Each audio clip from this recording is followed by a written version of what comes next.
Praise the Lord po. Hallelujah. Highest praise and glory belong to our dear Jesus. Hallelujah. Dobling pagbati at paggalang po sa ating beloved parents in the Lord. Sa ating beloved Almeda children, sa inyo pong lahat. Hallelujah. Salamat po sa ating pinakamamahal na Panginoong Jesus na muli po tayong binalik ng mahal na Panginoon sa kanyang banal na gawain. Na nandiyan ang mamahal na Panginoon. Gabay patnubay ng ating pinakamamahal na Panginoong Jesus. Kapasalamat po ako sa ating pinakamamahal na Panginoon sa mula po kami makakilala sa ating pinakamamahal na Panginoong Isus back in 1993 po. Kami tinawag na ating pinakamamahal na Panginoong Isus. Ako po ay nasa murang edad po ng panahon na yan na kami po tinawag na ating pinakamamahal na Panginoong Isus. Ginamit po ng ang mahal na Panginoon ng aming mga karamdaman. Hallelujah. Tunay na ang aming pong pamilya ay puno ng karamdaman. Tunay na ang mahal na Panginoon. Tunay na, hallelujah. Salamat sa mahal na Panginoon ng ginamit ng ang ating beloved parents in the Lord, lalo ating beloved pastor, na talaga pong patuloy nilang hinayag ang salita ng ating pinakamamahal na Panginoong Isus na kami po ay nakakilala sa ating pinakamamahal na Panginoong Isus. Hallelujah. Salamat po sa ating pinakamamahal na Panginoon sa mga pagpapala po ng mahal na Panginoon hanggang sa mga oras na ito. Taglay po namin kalakasan na nagbumula sa ating pinakamamahal na Panginoong Isus at higit sa lahat at kagagalingan na nagbumula sa ating pinakamamahal na Panginoong Isus. Hallelujah. Salamat po sa ating pinakamamahal na Panginoon Jesus. Tunay na napakadami pong dapat pasalamatan sa ating pinakamamahal na Panginoon. Bagamat talaga pong hallelujah.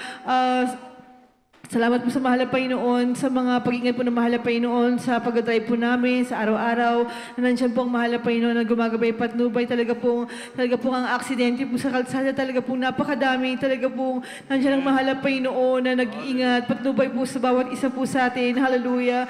Nagkapasalamat po ako sa ating pinakamamahal na Panginoong Isus, sa kalakasan, pinagkakaloob po ng ating pinakamamahal na Panginoong Isus, lalo po sa akin. Nagkapasalamat po ako sa mahal na Panginoon, sa patuloy pong panalangin po ng ating beloved parents in the Lord. Bagamat talaga po tayo malayo dito sa dako ng Amerika, pero tayo po inabot ng kanilang mga panalangin. Hallelujah. Nagpapasalamat po ako sa ating pinagmamahal na Panginoong Jesus. Back in 2014 po, talaga pong ako po naratay sa banig ng ng sakit po, hallelujah. Talaga pong nandyan almost 1 month po ako na ICU po ako. Talaga pong sobrang hallelujah. Talaga grabing pagsubok po ang aming dinanas during that time. During that time, my kids are there, still toddler during that time. But salamat po sa mahal na Panginoon. Sabi ko, mahal na Panginoon, talagang panalangin ko lang po na mahal na Panginoon, bigyan niyo po akong kalakasan. Muli po mo, mahal na Panginoon, na balik mo ako, mahal na Panginoon. Alam ko po, kailangan pa po ako ng mga babies ko po. Nagpasalamat po ako sa mahal na Panginoon. Tunay na accord prayer po ang aking beloved family po, sa inyo pong lahat, sa lahat po ng beloved brethren, talaga po, tunay na inabot po ako ng ating pinakamamahal na Panginoong Isus. Hindi na mahigsi ang kanyang kamay. Tunay na binigyan po ako pagkakataon. Muli na mahal na Panginoon. Hallelujah. Salamat po sa mahal na Panginoon na patuloy pong kalakasan at kagalingan pinagkakalob po sa akin ng mahal na Panginoon sa araw-araw. Nagkapasalamat po ako sa mahal na Panginoong Isus. Hallelujah. Sa pag-iingat po ng mahal na Panginoon, sa mga labans po namin, hallelujah, sa iba't ibang dako po ng mundo. Salamat po sa mahal na Panginoon, hallelujah. Bagamat talaga po, sabi ko, mahal na Panginoon, medyo na-stress nga rin po ako sa trabaho ko na ngayong past few months po dahil dami ko po talagang trabaho. Hallelujah. Hallelujah, sabi ko, mahal na Panginoon, talaga pong hallelujah, salamat po sa mahal na Panginoon. Sabi ko, during that time po, nagkasakit ako. Sabi ko, mahal na Panginoon, hindi na po ako makakapaghanap buhay. Sabi ko, kahit po yata yung ordinary trabaho lang, yung kahit na mag-caregiver ka, hindi ko na rin po makakaya dahil nga po, since I have an operation, sabi ko, mahihirapan po ako, mahal na Panginoon, ng lifting, hindi ko na po kakayanin. Sabi ko, mahal na Panginoon, talaga po, sabi ko, hindi ko po alam kalooban ng mahal na Panginoon.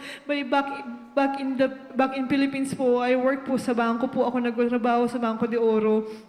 Sabi ko, mahal na Panginoon, siguro hindi na po ko kalooban na maghanap buhay dahil nga po sabi ko, hindi, talaga po, grabe po yung dinanas ko during recovery ko nga po. Hallelujah. Na back in 2014, sabi ko, mahal na po, hindi na po ako makakapaghanap buhay dahil feeling ko po na nagkaroon po ako ng memory loss nga po dahil sa sobrang medication. Hallelujah. Mahal na Panginoon. Pero hindi po yun ang pinahintulutan ng mahal na Panginoon. Sabi ko, mahal na Panginoon. Hallelujah. Hallelujah. Tunay na binalik po ako ng mahal na Panginoon sa trabaho ko ngayon. Hallelujah. Kahabagan po ng mahal na Panginoon na for the last 2 years nga po, nung nag-start po ako ng 2019 sa trabaho ko, 2 po kaming bookkeeper dun sa aking work. Tapos po, after 3 years po, nung 2 years po, nag-part-time na lang po yung kasama ko. Tapos, nung last year po, month of May, sabi ko, mahal na Panginoon, talaga pong sabi, hindi na po, rin niya po yung nakayanan.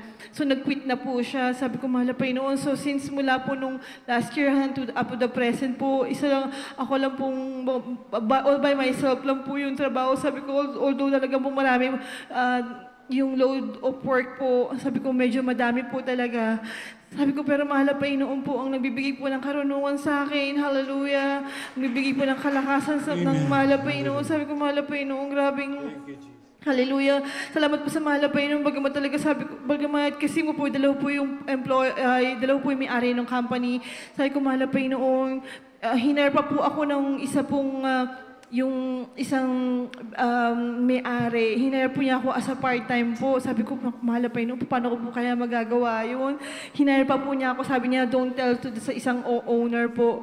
So, binibigyan pa rin po niya ako, pinapasahod niya po ako as part-time po. Tapos sabi ko, mahal na Panginoon, so I'm doing my part-time po during my working hours po as yung regular working hours. Sabi ko, pero nandiyan po mahal na Panginoon na nagbibigay po ng kalakasan, katalinuhan, na salamat po sa mahal na Panginoon. Tunay na hindi tayo pinagkukunan ng mahal na Panginoon. Sabi ko, mahal na Panginoon, tunay na maging tapat lang kami sa iyo, mahal na Panginoon. Kami papagkapalain mo, mahal na Panginoon. Salamat po sa mga pagpapalang ito, mahal na Panginoon. Bagamat di po kami karapat-dapat financially, physically, most spiritual na pagpapala po. Ang lahat po ng kapurihan, pasasalamat ay sa ating pinakamamahal na Panginoon lamang. Praise the Lord. Praise the Lord. Purihin ang ating pinakamalapang Panginoon. God bless our ating beloved sister